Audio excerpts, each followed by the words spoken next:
ശബരിമല തീർത്ഥാടകരുടെ വാഹനത്തിന് തീപിടിച്ചു. പാലക്കാട് സ്വദേശികളായ 6 അംഗ സംഘം സഞ്ചരിച്ച കാറിനാണ് തീപിടിച്ചത്.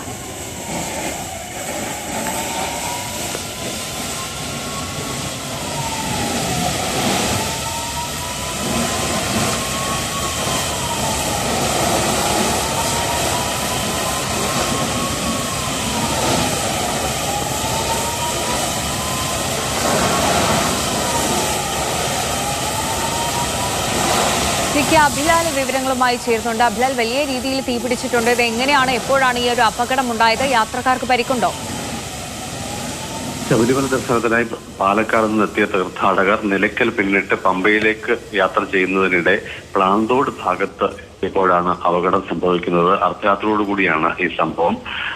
ഷോർട്ട് സർക്യൂട്ടാണ് അപകടത്തിന് ഇടയാക്കിയത് എന്നുള്ളതാണ് കരുതപ്പെടുന്നത്. യാത്രക്കിടയിൽ വാഹനത്തിൽ നിന്നും അസാധാരണമായി പുക ഉയരുന്നത് ശ്രദ്ധയിൽപ്പെട്ട് ഡ്രൈവർ വാഹനം നിർത്തുകയാണ് ഉണ്ടായത്. അപായം മുന്നിൽ കണ്ടുകൊണ്ട് സഞ്ചാരികളായിട്ടുള്ള ആളുകളെ, യാത്രക്കാരായിട്ടുള്ള ആളുകളെ പെട്ടെന്ന് തന്നെ പുറത്തേക്ക് ഇറക്കുകയും അതിനെ തുടർന്ന് വാഹനം പെട്ടെന്ന് തീപിടിക്കുകയുമാണ് ഉണ്ടായത്.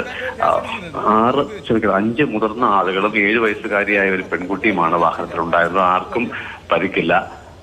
പിന്നീട് ഫയർഫോഴ്സ് പമ്പയിൽ നിന്ന് എത്തിയാണ് തീ പൂർണ്ണമായും നിയന്ത്രണ വിധേയമാക്കിയത്. അപ്പോഴേക്കും വാഹനത്തിന്റെ നല്ലൊരു ശതമാനം ഭാഗം അഗ്നിക്ക് ഇരയായിരുന്നു. തീർത്ഥാടകർ മറ്റൊരു വാഹനത്തിൽ യാത്ര ക്രമീകരിച്ചിട്ടുണ്ട്.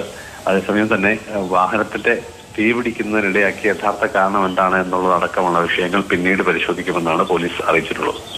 അഭിലാൽ, ഈ പുക ഉയർന്നത് കണ്ട് ഉടനെ തന്നെ ഈ യാത്രക്കാർ പുറത്തിറങ്ങിയതുകൊണ്ട് വലിയൊരു അപകടം ഒഴിവായി അല്ലേ? അതെ, അസാധാരണമായ ഒരു ശബ്ദവും ഉണ്ടായിരുന്നു. ഒപ്പം തന്നെ വാഹനത്തിൽ നിന്നും വളരെ വേഗത്തിൽ പുക ഉയരുകയും ചെയ്തിരുന്നു. അങ്ങനെയാണ് വാഹനത്തിന്റെ ഡ്രൈവർ വാഹനം നിർത്തിയത്. തുടർന്ന് തന്നെ അപായ സൂചന യാത്രക്കാർക്ക് നൽകിയതിനെ തുടർന്ന് അവർ വളരെ വേഗത്തിൽ പുറത്ത് ഇറങ്ങുകയും ചെയ്തു. ഇതിന് പിന്നാലെ ആണ് വാഹനം പൂർണ്ണമായും തീ പിടിച്ചത്. അവർ തന്നെയാണ് ദൃശ്യങ്ങൾ പകർത്തുകയും ചെയ്തിട്ടുള്ളത്. അതേസമയം തന്നെ വിവരമറിഞ്ഞ് ഫയർഫോഴ്സും പോലീസും സ്ഥലത്തെത്തുമ്പോഴേക്കും വാഹനത്തിന് നല്ലൊരു ഭാഗം അഗ്നിക്ക് ഇരയായിരുന്നു. പിന്നീട് വാഹനത്തിന്റെ തീ നിയന്ത്രണ വിധേയമാക്കിയിരുന്നു. അപ്പോഴേക്കും വാഹനം ഏറെക്കുറെ പൂർണ്ണമായി